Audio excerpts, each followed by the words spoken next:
The line between a king and a man is drawn in sand, and the tide that washes it away is always family. For Ellsworth, Bumpy Johnson, the undisputed sovereign of Harlem's shadow economy, that line had been etched so deep for so long he'd forgotten the feel of the common ground on the other side. He was Bumpy, a name spoken with a mixture of fear, respect, and something akin to civic pride. He was the banker, the judge, and the protector. But the crown sat heavy, and its weight was measured not in gold, but in the constant, gnawing vulnerability of the people he loved. The night the tide came in, it wasn't a rival crew or a federal indictment that threatened his throne. It was the clumsy, liquor-soaked hand of a fool who didn't understand the geography of kingdoms and the sacredness of a queen. October 17, 1958, 10:42 p.m. The Red Rooster, Lenox Avenue, Harlem. The air in the Rooster was thick with the holy trinity of a Harlem Friday night: cigarette smoke, perfume, and the brassy lament of a lone saxophone. It was a symphony Bumpy knew by heart. From his regular booth in the back, upholstered in cracked red leather, he held court, not with pronouncements or threats, but with a stillness that drew the room's energy toward him like a planet holding its moons in orbit. Across from him sat his wife, Mayme. She was the quiet sun to his dark star, a woman of impossible grace whose smile could disarm men more dangerous than any Bumpy had ever faced. She was his sanctuary, the one place his empire had no jurisdiction. He was discussing a point of philosophy with his old friend, the poet Langston Hughes, about the nature of a dream deferred, when Mayme excused herself. "I'm going to powder my nose, Ellsworth," she used his given name, a key to a private room only she could enter.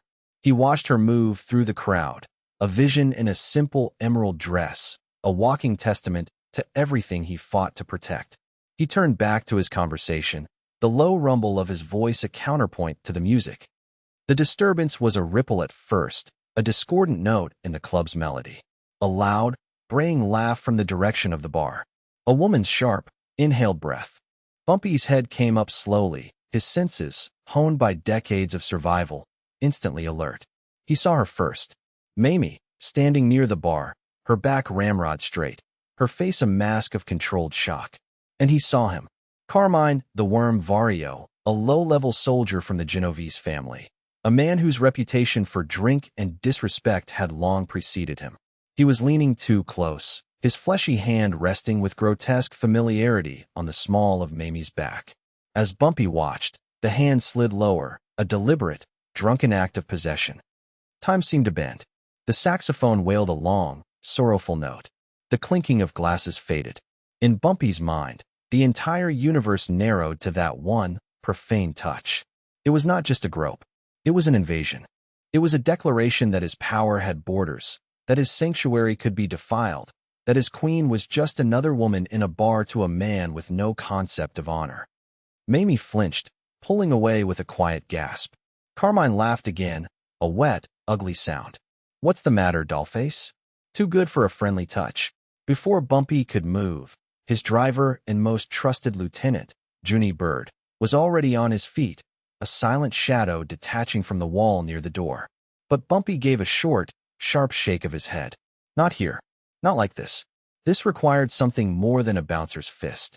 This required a lesson etched in pain and memory."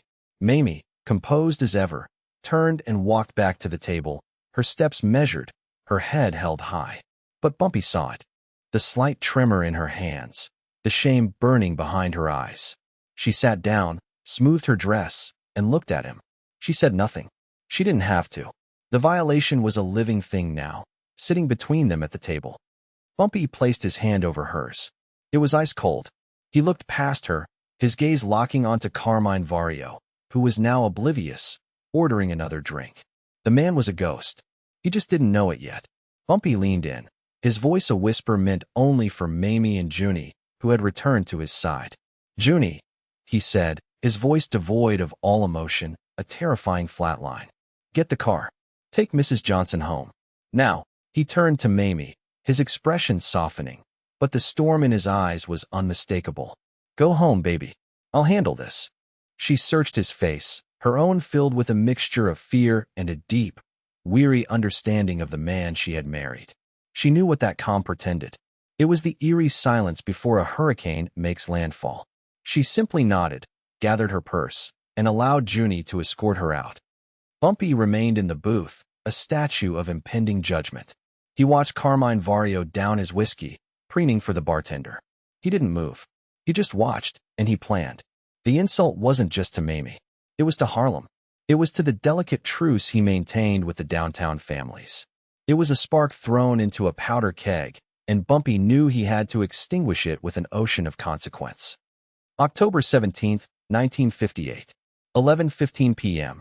Bumpy Johnson's office, 7th Avenue. The office above the numbers joint was Bumpy's real throne room. It smelled of his cigar smoke, old leather, and the quiet hum of money being counted downstairs. When Junie Bird returned, he found Bumpy not pacing, not shouting, but sitting behind his mahogany desk, staring at a photograph of Mayme taken on their anniversary. The mask of control he wore in public had cracked. Junie saw something he had witnessed only twice before, a tremor in Bumpy Johnson's hands. His face was a canvas of cold fury, but his eyes were filled with a profound, desperate vulnerability. He had built an empire to insulate her from the world he inhabited, and the world had breached the walls. Witness testimony, Junius, Junie Bird. Interview conducted December 4, 1972. People saw Bumpy as this rock. Unmovable. But I was with him that night. When I came back from taking Mayme home, he was just sitting there, staring at her picture. His hands were shaking. Not a lot, you know? Just a little vibration, like a wire pulled too tight. He didn't look at me. He just said, "Did he hurt her, Junie?" And his voice, it wasn't the boss's voice. It was Ellsworth's. It was the voice of a husband who felt like he'd failed. I told him no, that the man was just a drunken pig, that Mrs. Johnson was strong. He nodded, but he kept staring at that picture. Then he looked up at me, and the husband was gone. The king was back. His eyes were like two black stones. He said, "Find him. I want to know every breath he takes." That was it. That was the order. And when Bumpy gave an order like that, the whole of Harlem became his eyes and ears. The phone on Bumpy's desk began to ring. It was a direct line, one of a dozen he used to command his network. He picked it up. A voice on the other end, one of his lieutenants from the Bronx, was frantic. "Boss, we got a problem. Word on the street is the Genovese family grabbed Vario. They heard what he did. They're putting him on a train to Chicago right now to get him out of your way. He's gone." This was the false alarm, the twist of the knife. The idea that this pig, this worm, would be spirited away by his own people, shielded from the consequences of his actions, sent a surge of white-hot panic through Bumpy's veins. Justice denied. His authority rendered meaningless. He slammed the phone down, the Bakelite cracking under the force. The tremor in his hands worsened. He stood up, knocking his chair over, and for a moment, he looked utterly lost, a king without a kingdom. "He's gone," Bumpy whispered, the words ragged. He looked at Junie, his eyes wide with a desperate fury. "They think they can clean up their own mess. They think they can hide him from me." He began to pace the small office, a caged tiger. The carefully constructed calm shattered into a million pieces. This was the breakdown, the moment of powerlessness.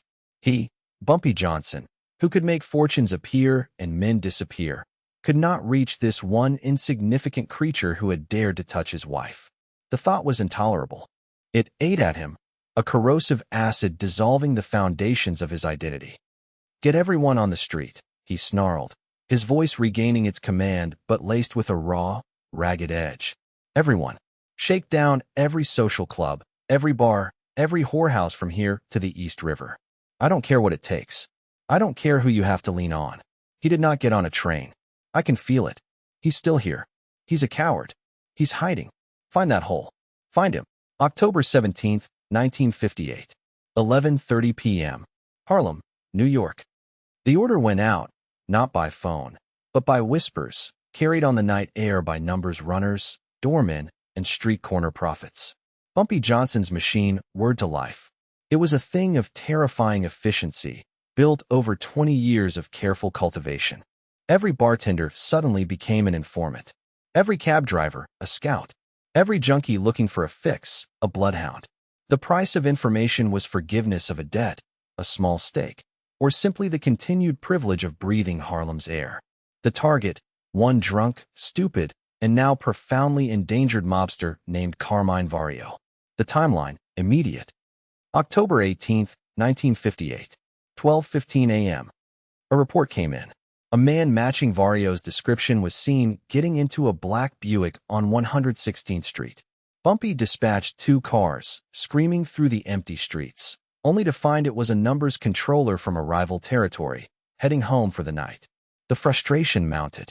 The city was a labyrinth, and Vario was a rat scurrying through its walls. Bumpy sat in his office, the minutes ticking by like hammer blows against his skull. Each second that passed was another second Carmine Vario breathed free air, while the memory of his touch lingered on Mayme's skin. The thought was a physical torment. October 18th, 1958, 12:48 a.m. Another tip, this one from a bar girl at an Italian joint in East Harlem. She'd served Vario earlier. He was bragging, loud and drunk, about putting a Harlem High Yellow in her place. He'd mentioned something about laying low at his cousin's place, a flophouse hotel off 3rd Avenue. This one felt different. It had the stench of truth. "Junie," Bumpy said, his voice now a low, predatory growl. "Get the car. Just you and me. And bring the toolbox." The toolbox was a leather doctor's bag. It contained no medical instruments. October 18th, 1958, 1:17 a.m. The St. Ambrose Hotel, 3rd Avenue. The Street Ambrose was a place where hope went to die. It smelled of stale beer, boiled cabbage, and regret. The paint on the walls peeled like sunburnt skin, and the single bulb in the hallway flickered, casting long, dancing shadows. Bumpy and Junie moved up the stairs, their footsteps silent on the threadbare runner. The room was 3B. There was no need to knock. Junie shouldered the door, the cheap wood splintering around the lock with a pathetic crack. And there he was. This was the near-death discovery, but the squalor was not of the room, but of the man. Carmine Vario was passed out on a stained mattress on the floor. An empty bottle of rye lay by his hand. He was snoring, a wet, guttural sound, oblivious to the fact that his universe had just shrunk to the size of this 10-by-10 room. The cheap suit he'd worn with such bravado at the Rooster was rumpled and stained with vomit. He was pathetic, a worm, just as his nickname suggested. Bumpy stepped into the room and looked down at him. He felt no satisfaction, only a cold, hollow disgust. This was the man who had brought his world to a halt, this sweating, stinking, unconscious lump of flesh. He had imagined a monster, a worthy adversary whose destruction would bring catharsis. Instead, he found a bug. And bugs didn't need to be fought. They needed to be crushed. He nudged Vario's side with the toe of his polished shoe. "Wake up." Vario stirred, groaning. He opened his eyes, bleary and unfocused. They slowly widened as the figure standing over him resolved into the sharp, tailored suit and the ice-cold eyes of Bumpy Johnson. The color drained from Vario's face. The fog of alcohol evaporated in a flash of pure, primal terror. He scrambled backward on the mattress, crab-walking until he hit the wall, his hands held up in a useless gesture of surrender. "Johnson." "Bumpy, listen, it was a mistake," he stammered, his voice a pathetic squeak. "I was drunk. I didn't know who she was. I swear to God, I didn't know." Bumpy's expression didn't change. He simply stared, letting the man's terror build. "You put your hands on my wife," he said. Each word was a chip of ice. Knowing who she was would not have made it better. It only would have made you smarter. But you are not a smart man. Are you, Carmine? He knelt, bringing his face close to Vario's. The man reeked of fear and cheap liquor. "You are a drunk. And a fool. And you brought your foolishness into my house. You laid your hands on the one thing in this world that is sacred to me." He stood up and turned to Junie. "Get him on his feet. It's time for his education to begin." October 18th, 1958. 1:35 a.m. Pier 42, East River. The extraction was silent and brutally efficient. Vario, gagged with his own tie and shaking uncontrollably, was bundled into the trunk of Bumpy's Lincoln and driven to the deserted docks. The air was cold and damp, thick with the smell of salt and diesel. A single cargo ship, the Odessa Star, was being loaded under the harsh glare of floodlights, its destination a port in the Soviet Union. Bumpy had a man on the Longshoremen's Union. For the right price, a crate could be added to any manifest, no questions asked. They dragged Vario from the trunk and into the shadow of a stack of shipping containers. A man in a cheap suit with a weary face was waiting for them. He was a doctor whose license had been revoked years ago, a man who now made his living patching up bullet holes and keeping his mouth shut. "Sober him up," Bumpy ordered. "I want him lucid. I want him to understand." The doctor produced a syringe and injected a powerful stimulant into Vario's arm. The effect was immediate and violent. Vario's body convulsed. His eyes snapped open, wide with a chemically induced alertness. The fear was still there, but now it was sharp and clear, unclouded by alcohol. He looked from Bumpy to the massive freighter, then to a long, narrow wooden crate sitting nearby. The pieces began to click into place in his terrified mind. This was the withdrawal hell, a torment not of the body, but of the soul. It was the dawning, horrifying realization of his fate. Bumpy stepped forward, his shadow falling over the trembling mobster. He began to speak, his voice calm and philosophical, the voice of a professor delivering a final, damning lecture. "In my world, Carmine, there are rules," Bumpy began, his voice barely a whisper against the clang of loading cranes. "They are not your rules. They are not the rules of the police or the government. They are older, simpler. A man's home is his castle. A man's family is his soul. You violated both." He gestured toward the crate. "Killing you would be too easy. It would be an act of passion. It would start a war. And you are not worth a war. You are not worth the blood of one of my men. You are worth a lesson. Your disappearance will be a story they tell in whispers in every social club downtown. A ghost story. The story of the man who touched Bumpy Johnson's wife and was swallowed by the earth." Vario started to sob, thick, guttural sounds muffled by the gag. "You see," Bumpy continued, circling him slowly, "your bosses, they understand business. They don't understand honor. They would have sent you to Chicago. A vacation. You'd be back in a year, laughing about it. My justice is more permanent. I'm not sending you to Chicago, Carmine. I'm not even sending you to hell. I am sending you to Siberia." He paused, letting the word hang in the cold night air. "It's not the real Siberia, of course. I'm not a monster. I'm a businessman. This ship is bound for Odessa. When they open this crate in 3 weeks, you will be given $100 and a kick in the pants. You will be in a land where you do not speak the language, where you have no name, no connections, no past. You will cease to be Carmine Vario. You will be nothing. A ghost. That is a fate worse than death. Death is an end. This is an eternity of being nobody. Every day you wake up in the cold, you will remember this night. You will remember the feel of my wife's dress. And you will understand the price of disrespect." He turned to Junie. "Put him in the box." Junie and another man dragged the weeping, struggling Vario to the crate. They forced him inside. It was a tight fit. Before they nailed the lid shut, Bumpy leaned down one last time, looking at the man's terrified eyes. 2 hours, Bumpy said softly. "From the moment you disrespected my wife at the bar to the moment your life ended. Let that be the final part of the lesson. My reach is long, and my memory is eternal." He nodded. The lid was hammered into place. The final, desperate screams were quickly muffled by the wood and the nails. The crate was hoisted by a crane and lowered into the dark maw of the Odessa Star's cargo hold. As they drove away from the docks, back toward the glittering lights of Manhattan, Bumpy lit a cigar. The tremor in his hands was gone. November 28, 1959. Foley Square Courthouse. The disappearance of Carmine Vario did not go unnoticed. It became a legend, just as Bumpy had intended. But legends have consequences. The Genovese family could not let the disappearance of one of their own, even a worm, go unanswered. A war was brewing, a quiet, tense standoff that threatened to paint the streets of New York red. A sit-down was called with the commission. Bumpy, flanked by his lawyers, met with the heads of the 5 families in the back of a Staten Island restaurant. The air was thick with unspoken threats. They knew he did it. He knew they knew. But there was no proof. It was a stalemate. But Bumpy was a strategist. He understood that sometimes, to win the war, you had to sacrifice a king. A deal was struck. The investigation into Vario would be dropped. The peace would be kept. In return, the families would not interfere with a burgeoning federal case against Bumpy. An old tax evasion charge, long dormant, was suddenly resurrected with new, airtight evidence conveniently supplied by an anonymous source. Bumpy Johnson would be taken off the board, not by a rival's bullet, but by a government pen. It was a clean, surgical solution that saved face for everyone. He was sentenced to 15 years. The judge, with a flair for the dramatic, recommended he serve his time at the federal penitentiary on Alcatraz Island, the Rock, a place for the incorrigible.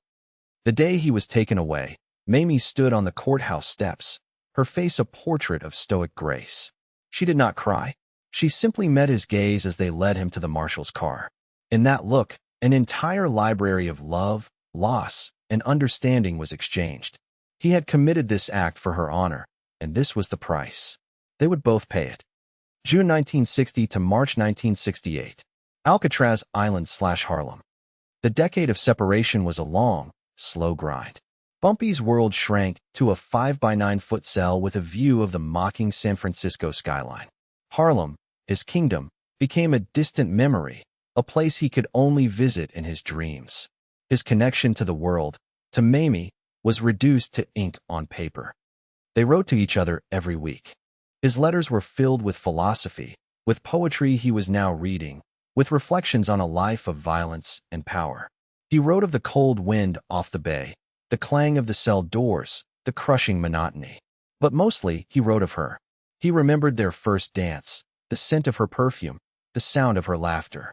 He was no longer a king, but simply Ellsworth, a man desperately in love with his wife. Her letters were his lifeline. She never wrote of the troubles of managing his affairs, of the wolves who circled his empire now that he was gone. She wrote of the small things, the changing of the seasons in Central Park, a new dress she'd bought, a jazz record she'd heard that made her think of him. She sent photographs. Mayme standing in front of their brownstone on St. Nicholas Avenue, a symbol of everything he was waiting to come home to. She was his rock, his anchor in a sea of gray stone and despair. Witness testimony, Junius, Junie Bird. Interview conducted December 4, 1972. I've never seen a woman like Mrs. Johnson. While the boss was away, she ran everything. Quietly, you know. People thought his empire would crumble. But she held it together. She'd meet with me once a week. She'd give the orders. Ellsworth would want it this way, she'd say. She never buckled. She never broke. She was a queen holding down the throne for her king. She visited him, you know. Made that long trip out to California twice a year. Sat across from him with glass between them. And when she came back, she'd be stronger than ever. She was living for the day he'd come home. We all were. Time passed. Presidents were assassinated. A war raged in a country Bumpy had never heard of. Men walked on the moon. Harlem changed, the rhythms and the faces evolving. And in his cell, Bumpy Johnson grew older. The fire in his eyes was banked, replaced by a deep, weary wisdom. He was paying the price for his brand of justice, a price calculated in thousands of lonely nights and missed anniversaries. July 12, 1968. Parole hearing, San Francisco. After 10 years, he was granted parole. The official reason was good behavior. The unofficial reason was that he was no longer a threat. He was an old man, a relic from another era. They put him on a plane back to New York, a man displaced in time. July 13, 1968. 7:45 p.m. St. Nicholas Avenue, Harlem. The cab ride from the airport was a journey through a foreign land. The Harlem he saw from the window was not the one he had left. The storefronts were different, the clothes were brighter, the music spilling from open windows had a harder, more defiant edge. He was a ghost in his own kingdom. He paid the driver and got out in front of his brownstone. It looked exactly the same, a stone fortress of memory in a changing world. He walked up the steps, his heart pounding in his chest, a feeling he hadn't experienced in decades. He hesitated for a moment, his hand hovering over the doorbell, suddenly afraid. What if the decade had been too long? What if the man who walked out of prison was not the man she remembered? He didn't have to ring. The door opened, and she was there. Mayme. She was older, of course. There were fine lines around her eyes, a touch of silver in her hair. But she was more beautiful than he had ever remembered. She wore a simple blue dress, and in her eyes was the same unconditional love that had sustained him through 10 years of hell. They didn't speak. Words were useless, inadequate vessels for the ocean of emotion that passed between them. He stepped inside, and she closed the door, shutting out the rest of the world. He reached out, his hand trembling slightly, and touched her face, as if to confirm she was real. She leaned into his touch, her eyes closing. A single tear traced a path down her cheek. "Ellsworth," she whispered, the name a prayer, a homecoming, a final absolution. He pulled her into his arms, burying his face in her hair. The scent of her, jasmine and home, filled his senses. He was no longer Bumpy Johnson, the King of Harlem. He was not inmate #1117AZ. He was just Ellsworth, a man holding his entire world in his arms. The empire, the power, the violence, it all faded away, rendered meaningless by this one, simple, profound truth. He had crossed an ocean of time to get back to his sanctuary. He had once sent a man to the ends of the earth to protect her honor. He had sacrificed a decade of his life to pay for that decision. And standing there, in the quiet of his home, holding his wife, he knew, with a certainty that settled deep in his bones, that he would do it all again. For a king, the throne is just a chair. The kingdom is the queen. He was finally home.